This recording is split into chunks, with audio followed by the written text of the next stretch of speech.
MV act 207 મુજબ આપના વાહનમાં 3 પરિસ્થિતિમાં વાહનો ડિટેન કરવા પડે, જેમાંનું એક મહત્વનું કારણ છે કે આપ આરટીઓ માન્ય રજિસ્ટર્ડ નંબર પ્લેટ લગાડ્યા વગર ફરતા હોય, બીજું છે લાયસન્સ, અને ત્રીજું છે કે આરટીઓમાંથી જે કાંઈ પરમિશન લેવાની લીધા વગર તમે ફરતા. 3 કારણો એવા છે કે જેમાં તમારા વાહનો ડિટેન કરવા પડે. આપ મીડિયાના મિત્રોએ જોયું હશે કે રાજકોટમાં એક ટ્રેન્ડ ચાલે છે વર્ષોથી કદાચ, કે નંબર પ્લેટ વગરના વાહનો બેફામ ફરી રહ્યા છે. એમાં તમામ પ્રકારના લોકો, પોલીસ, પબ્લિક, કેટલાક સામાજિક રાજકીય આગેવાનો, કાર્યકરો, ઇવન પ્રેસ મિત્રો કે પોલીસ, બધામાં એક ટ્રેન્ડ ચાલે છે વર્ષોથી કે નંબર પ્લેટ વગરના વાહનો ફેરવા. પોલિટિક્સ આવ્યું ને, સામાજિક રાજકીય પોલિટિક્સ, તમને કદાચ પોલિટિકલ શબ્દોમાં ખ્યાલ નથી આવ્યો, મને એવું લાગે છે. એ બધા જ આવી ગયા. હા, એટલે તમામ પ્રકારના વ્યક્તિઓ જે ફરે છે, જે લોકો નંબર પ્લેટ વગર ફરે છે, એના કારણે એવું થાય કે અત્યારે સરકાર નવી સિસ્ટમ રહી કે ચલણ લોકોને રોડ પર રોકવાના ઓનલાઈન જ મળી જવા જોઈએ. તો એ ચલણોના કારણે લોકો બચવા મેઇન અત્યારે નંબર પ્લેટ કાઢી નાખે છે, જેથી હું રોંગ સાઈડમાં જઉં મને ચલણ ના આવે, હું સિગ્નલ જમ્પ કરી મને ચલણ ના આવે, હું હેલ્મેટ પહેર્યા વગર જતો મને ચલણ ના આવે, હું ચાલુ બાઈકે વાત કરતો મને ચલણ ના આવે. એક કારણ આ થાય.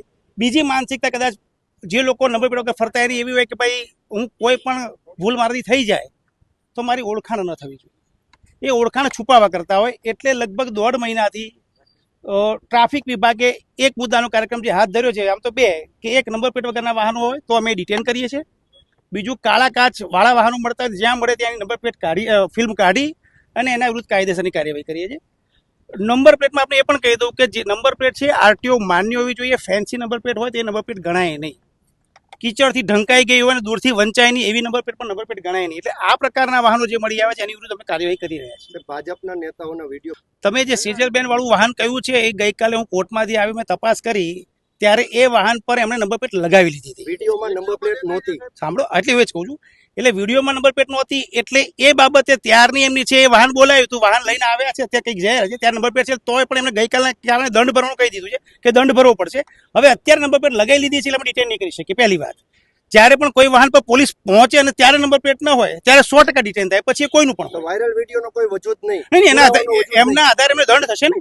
દંડ ને ડિટેનની વાત છે. સામાન્ય ડિટેન કરવા માટેની પ્રાથમિકતા હોવી જોઈએ કે એમાં નંબર પ્લેટ ન હોવી જોઈએ. હવે જ્યારે અત્યારે લઈને આવશે ત્યારે નંબર પ્લેટ હશે તો હું ડિટેન મેમોમાં ભરીશ છું.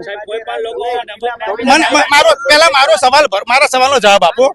મારા સવાલનો જવાબ આપો કે જો એ નંબર પ્લેટ હું લઈને આવશે તો હું કયા ખબર પડી ગઈ કે નંબર પ્લેટ લગાવીને આવશે. સેજલબેન સાથે વાત થઈ ગઈ તમારી? ગઈકાલ રાતે તપાસ કરાવી લીધી, એમણે લગાવી લીધી. ગઈકાલ રાતે તપાસ કરી, ગઈકાલ રાતે લગાવી લીધી છે. લગાડી દો. ના, એ લગાવી લીધી છે એમણે. કોઈ પણ લોકો નંબર પ્લેટ વગરનું વાહન લઈને પંપ પર જશે તો પંપ વાળાએ જાણ કરવાની છે, આવ્યો છે. સાહેબ, એ પણ વિડીયો વાયરલ થયા છે નંબર પ્લેટ વગર. હા, પણ એટલે એમાં હું આપણે એક કે બનાવતો આપણે કહી દઉં કે કાળી ગાડી ગઈ હતી એની વિરુદ્ધ આપણે ગુનો દાખલ કરી દીધો છે. સાહેબ, તમે દંડની વાત કરી તો સામાન્ય લોકો સિવાય દંડ ભરે છે કોઈ? ચાવડા એની કાળા કલરની કાળા કાચવાળી ફોર્ચ્યુનર કાર, આગળ પાછળ નંબર પ્લેટ પણ નથી, તો કોઈ કાર્યવાહી થશે? હા, બિલકુલ થશે. હમણાં એની તપાસ કરી લેશું. વિડીયો પણ વાયરલ છે. પોતે હજી મેં જોયો નથી. અમે સવારના ફંક્શનમાં હું જોઈ લઈશ. વિડીયો હશે તમને એનો કોન્ટેક્ટ થશે. તમે નામ કોઈ નાગદાનભાઈ ચાવડા, મને એનો મોબાઈલ નંબર આપી દો, હું ખાતરી કરી લઈશ ગાડી એના નામે છે કેમ. એ જ ગાડી એના નામે એને પણ બોલાવી થશે અને અમે પહોંચું ત્યાં સુધી નંબર પ્લેટ નહીં લાગ્યું તો એની ગાડી ડિટેન થશે. આ સીધો નિયમ છે.